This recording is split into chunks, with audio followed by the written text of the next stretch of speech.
오늘 본문은 레위기 7장입니다. 이 7장에서는 속건제와 화목제에 대한 설명과 함께 먹지 말아야 하는 것, 금지되는 부위에 대한 설명이 함께 나오게 됩니다. 바로 기름과 피, 이 두 가지를 이야기하고 있는데요.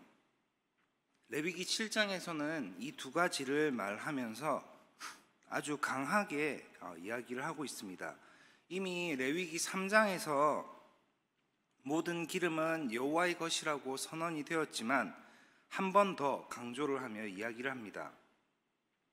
만일 짐승의 기름을 먹으면 백성으로부터 제명되는 징벌을 받게 되고, 피를 먹게 되는 것 또한 같은 징벌, 백성으로부터 그 이름이 지워지는 징벌을 받게 된다고 오늘 본문은 이야기하고 있습니다. 화목제의 제물, 그 고기는 함께 나누어 먹지만 기름과 피는 절대 먹지 말라고 말씀을 하십니다.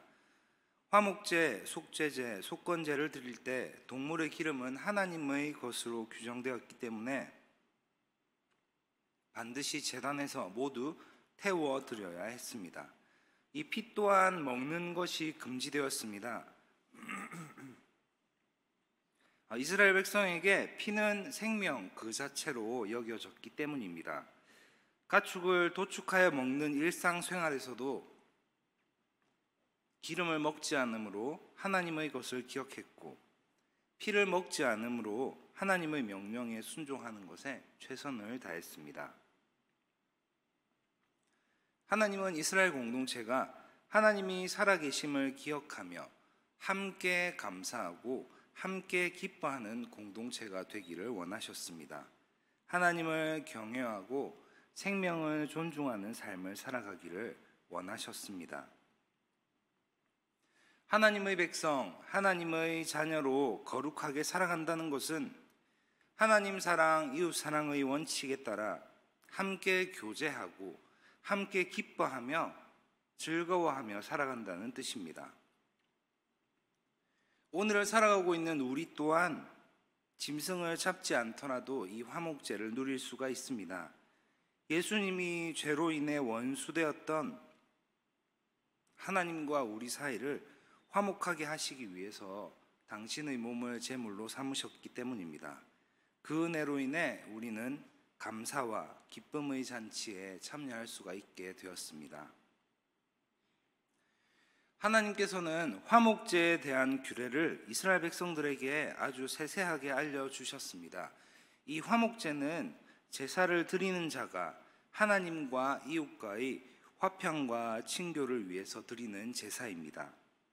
이 화목제는 제사의 성격에 따라서 감사제, 서원제, 자원제로 나눌 수가 있는데, 이 본문에서는 화목제의 성격에 따라 제물을 먹는 방법 또한 자세하게 가르쳐주고 있습니다. 화목제물의 특징은 다른 제사에는 금지된 이 누룩을 넣은 유교병을 예물로 사용한다는 점입니다.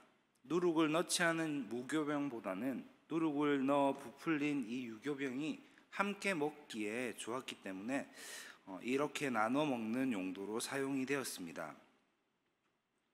이 유교병은 제단 위에 올려서 하나님께 드리는 제물로는 사용되지 못했고, 사람들이 나눠 먹는 화목제의 예물로 사용이 되었습니다. 이 화목제가 하나님과 인간 관계뿐만 아니라 이웃 서로 간의 친교를 위한 잔치의 성격을 지니고 있었기 때문입니다.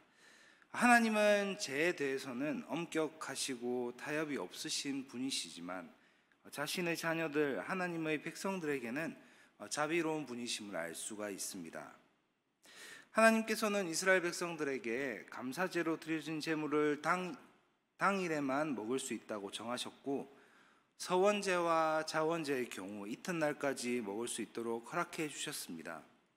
이 명령을 어기고 기한이 지났는데도 제물을 먹으면 죄를 짊어지게 된다고 경고하셨습니다.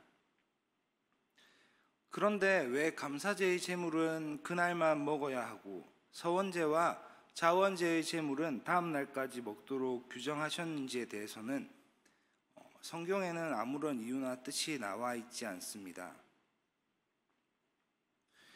중요한 것은 하나님께서 그렇게 하라고 명령하셨다는 것입니다. 우리가 이에 대해서 명확한 이유를 알 수 없다 하더라도 하나님께서 우리에게 주신 말씀에 순종함으로 이 제사를 하나님의 말씀대로 하나님께서 명령하신 대로 수행해야 한다는 것은 중요하다라는 것입니다. 때로는 우리가 우리의 이성과 지식으로 이해할 수 없는 하나님의 명령도 있습니다. 그러나 하나님은 하나님이십니다.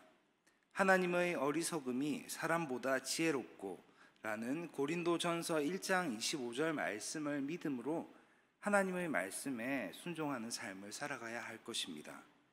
하나님은 화목제물의 고기가 부정한 물건에 접촉이 되었으며 먹지 말고 불사르라 이렇게 말씀하셨습니다. 또한 부정한 자는 화목제물을 먹지도 말고 이런 자가 화목제물을 먹게 되면 백성 중에 끊어지는 징벌을 받게 될 것이라 말씀해 주셨습니다. 백성 중에서 끊어진다는 말은 가벼운 징벌을 말하는 것이 아닙니다. 하나님의 은혜 안에서 마음의 평안을 누릴 수 있는 영적 평안을 누릴 수 있는 하나님의 그 품 안에 머물 수 없다는 것을 뜻합니다.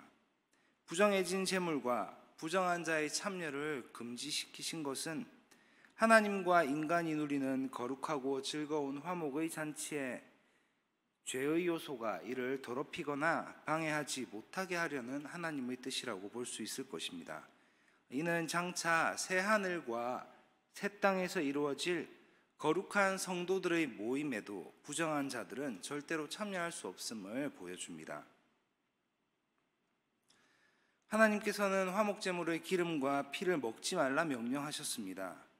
이 명령을 어긴 자들은 자기 백성 중에서 끊어질 것이라 경고하셨습니다. 기름은 하나님의 몫으로 사람이 먹어서는 안 되는 부위이며 피는 생명을 상징하는 것으로 사람이 취해서는 안 되었습니다. 이 생명은 전적으로 하나님의 주권에 속한 것이기 때문에 피를 먹지 말라 이렇게 명령하신 것입니다. 하나님의 백성인 우리는, 그분의 자녀인 우리는 항상 하나님의 주권을 인정하고 그분의 뜻에 순종하는 삶을 살아가야 합니다. 영원한 하나님의 나라에서 살아갈 날을 소망하는 성도는 천국의 그림자인 이 땅에서도 거룩한 길을 걸어가야 합니다.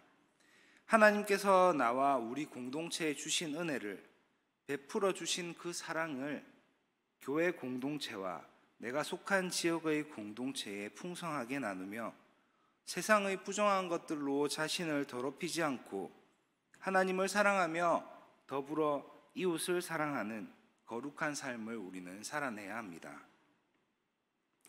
하나님의 백성으로 살아가는 우리, 거룩한 백성이자 주님의 몸된 교회를 이루어가는 우리는 즐겁고 행복하게 이 땅을 살아가며 서로 돌보고 나누는 삶을 살아가야 합니다.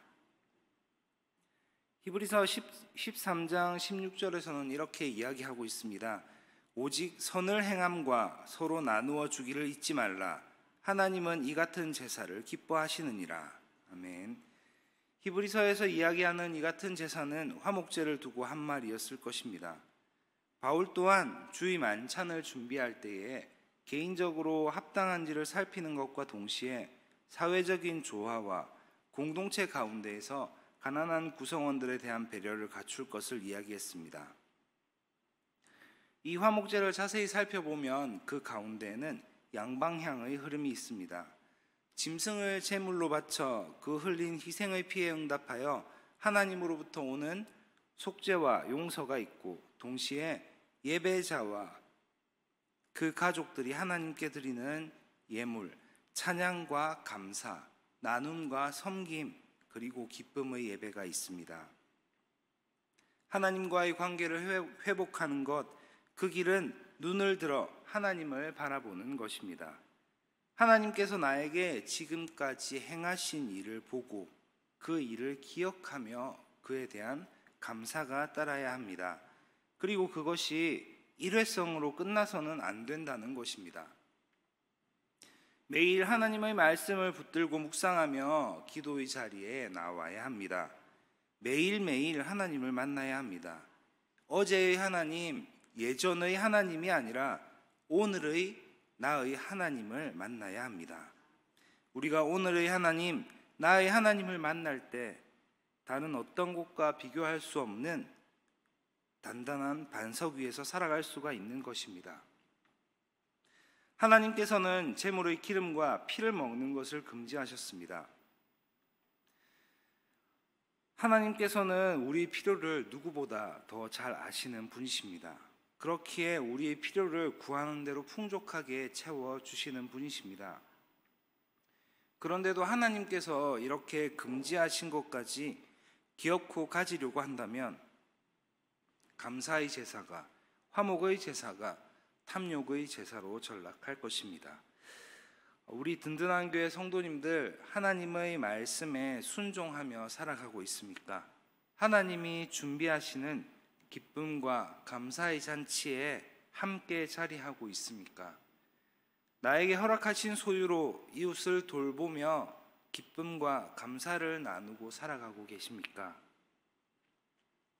우리 든든한 교회 성도님들이 거룩한 하나님의 자녀로 말씀에 순종하는 매일을 살아가며 하나님과 또 우리 이웃과 화목하게 되는 길을 걸어가시기를 간절히 소망합니다.